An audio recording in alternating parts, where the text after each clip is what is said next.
Ever imagine a world where your smartphone company, like, uh, gives Mercedes a run for its money? Yeah. Well, that's exactly what's happening with Huawei. Yeah. Today, we're going deep on how this tech giant is redefining both luxury and safety in the automotive industry. Okay.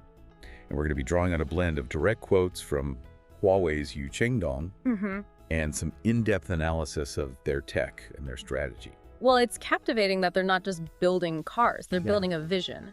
Yu Chengdong's statement, "Safety is the ultimate luxury," is the perfect example of that. So how are they making that vision a reality? Through their driver assistance systems and their active safety features. Okay. The AITO M7, for instance, boasts an omni-directional collision avoidance system that has already prevented over 260,000 potential accidents. 260,000. That's incredible. Are there any other examples like that? Absolutely. Their automatic emergency braking system, or AEB, has prevented a staggering 630,000 potential accidents. This technology uses a combination of laser radar, cameras, and millimeter wave radar to create a comprehensive understanding of the car's surroundings, allowing it to react faster and more effectively than a human driver could. So it's not just about airbags and seatbelts anymore. Right. It's about preventing accidents from happening in the first place. Exactly. These numbers are truly impressive, but what does this mean for, like, the average driver? It means peace of mind. Okay. Knowing that your car is actively working to keep you safe. It's a shift from reactive safety measures to proactive ones, potentially saving countless lives and reducing injuries on the road.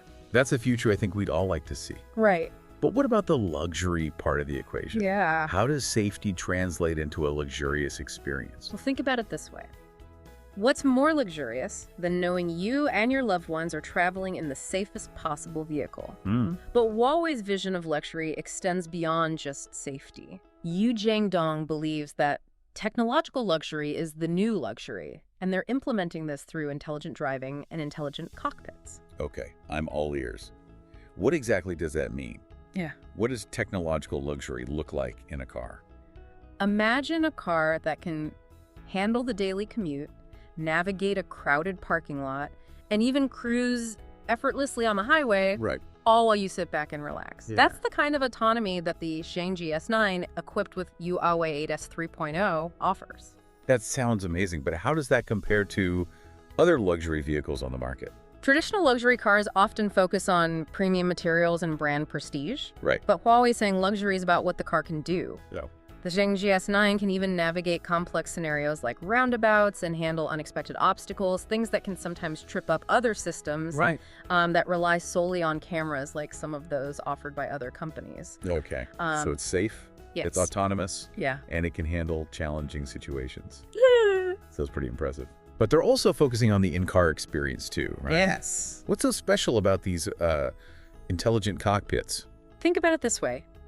Your smartphone provides a personalized digital experience, right? Sure. Huawei is bringing that same level of personalization and connectivity to the car.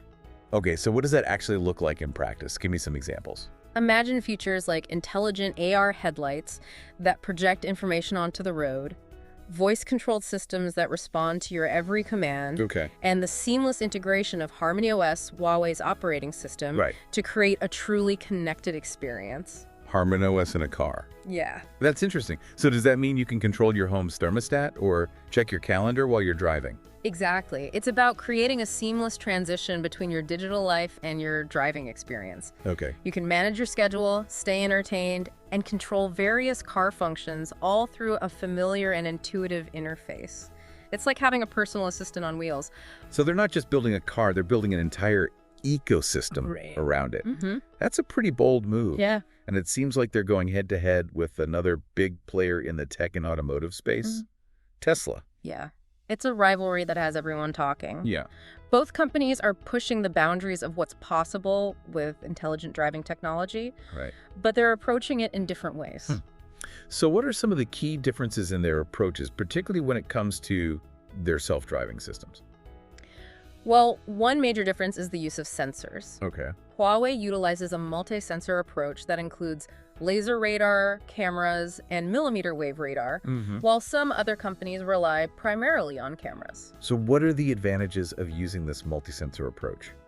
The different types of sensors provide a richer, more detailed understanding of the car's surroundings. Okay. This is especially important in challenging conditions like heavy rain, fog, or snow, Right. where camera-only systems might struggle to see clearly. So it's about creating a more robust and reliable system Right. that can handle a wider range of scenarios. Exactly. That makes a lot of sense, especially when we're talking about safety. Precisely. And the source material highlights situations where Huawei's multi-sensor approach shines.